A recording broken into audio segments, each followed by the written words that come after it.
So right now it's September 17th, and here's an update on these direct seeded crops.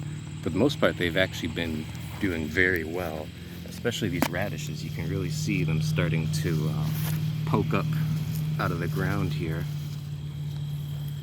We have the turnips here, which are still completely underground, so I haven't harvested any. I don't know what they look like yet, but they've grown pretty good on the green side of them. Here's the beets, the carrots. Can't really tell what's going on underground. Spinach is doing really well. Actually better than any other spinach I've grown. Usually I haven't had good luck with spinach, but this spinach is growing very well. Same thing with the baby red Russian kale. This looks pretty healthy. This doesn't even look like very much bug damage. I mean, there's a little bit, but not too much. Like you can see some holes and stuff here and there, but really it's not that bad. The Celanova lettuce hasn't had that great of a germination rate, but even so, like, it's still growing pretty well. It's just slower than the Dragoon lettuce. So I think maybe I'll let the Celanova grow bigger, since they kind of just naturally are a little bit more further spaced apart, it seems, than the Dragoon lettuce. So probably the Dragoon I would harvest younger, is more like a cut and come again method, and the Celanova I might let it grow into bigger leaves or something like that. And the arugula is just blowing up. Arugula is really taken off. Probably is like the most prolific leafy green. The arugula and the kale. Those are probably the most prolific leafy greens, followed by the Dragoon, and then lastly the Celanova. So moving on to some of the tomatoes. There are two tomato plants that are interplanted with the turnips, and you can see they are actually starting to grow some tomatoes on them. I was a little bit worried that they might not actually grow tomatoes in time, because I planted them later in the season than I normally would. So I was a little bit worried because it's already starting to get a little bit chilly, and I hadn't seen any actual tomatoes growing on these yet. These are like the first ones.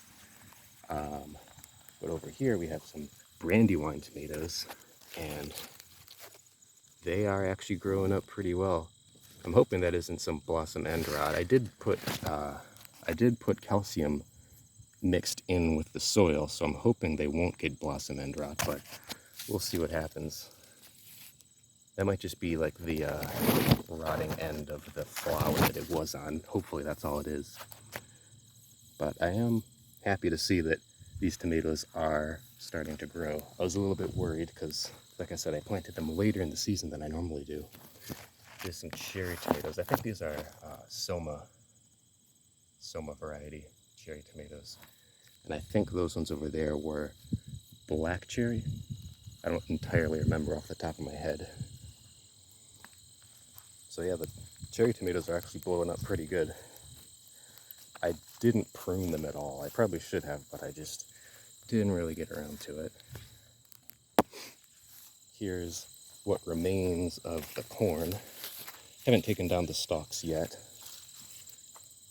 Would have gotten a lot more of a harvest if it wasn't for the wildlife coming through and decimating it. Like they probably, the birds and the raccoons and stuff probably took about half of the corn harvest. You can see the stuff they left behind on the ground here. So I ended up harvesting them a little bit early and then finished drying them in the oven. Here's some peppers. I am a little bit doubtful if these are even going to have a chance to fruit this season. I also planted these peppers a little bit too late in the season, and given their small size and the fact that like I don't even really see any flowers on them. Oh wait, no, it's not true. There's a flower in that one. Oh, that's the beginning of a pepper. Okay, so maybe there will be at least one pepper growing. If I even get one pepper, I'll be happy, but we'll see what happens. And underneath here, of course, is the cabbages, which are more susceptible to bugs than most other things. Wow, they've really blown up huge. Like they're almost outgrowing the mini hoops themselves are actually doing quite well under here. Since I have them covered up, I don't actually see the cabbages all that often. So when I do check on them, they're like always significantly bigger than the last time I saw them. Here's the pole beans. They're kind of climbing up on the mini hoops.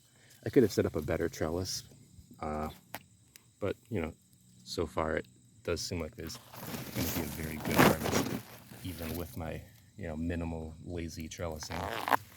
There's a whole bunch of them. I haven't harvested any yet, because I'm waiting for them to actually dry on the vine and then harvest them. Here's another shot of the beans. This is all beans growing up in here, pole beans. And now bush beans, which for some reason the bush beans, they dry sooner than the pole beans. So like this is almost ready to harvest. Once it gets kind of a papery texture, that's when I like to harvest them. This is, the other day I was coming through and harvesting them. This is what it looks like after I've taken the beans out and put them in their little jar. So here's another row of the beans, the pole beans. And lastly, the cucurbit section. The pumpkins are growing pretty well. More and more of them are starting to change color. And the spaghetti squash, which it looks like the spaghetti squash are ripening before the butternut squash.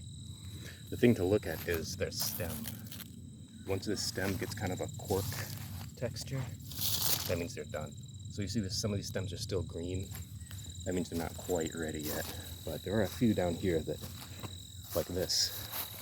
This one could be harvested. These ones could be harvested.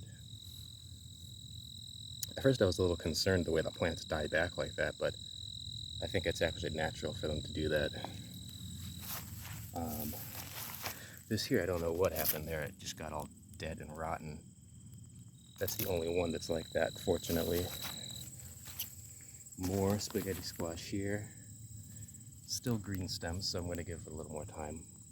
The plant itself looks completely fried and crispy, so I'm surprised anything's happening, but I guess it's still ripening because the stem is still green. And now the butternut squash. Butternut are doing very well. They grow a little bit slower, I've noticed. Like, I planted them around the same time. Maybe I planted that butternut a couple days later, but you can see like this is still pretty small in size. So here's another 2 rows. But look at this tiny little thing over here. This is like much smaller than my hand. So yeah, these butternut squash are pretty small compared to the spaghetti squash over there. So I'll be harvesting those spaghettis first. And a few onions growing here and there. Not that many, probably like half of these holes in the tarp actually have an onion planted in them. And then the sweet potatoes, which have just been kind of doing their own thing. A lot of weeds growing in amongst them, which, like, I don't really care. At first I was trying to be careful about pulling the weeds out, but now I don't really think it matters. I'm not too worried about it. And that takes us full circle back to where we started, here with these direct seeded crops. So yeah, that's a pretty good overview of the whole garden so far. Get a good shot showing everything all together.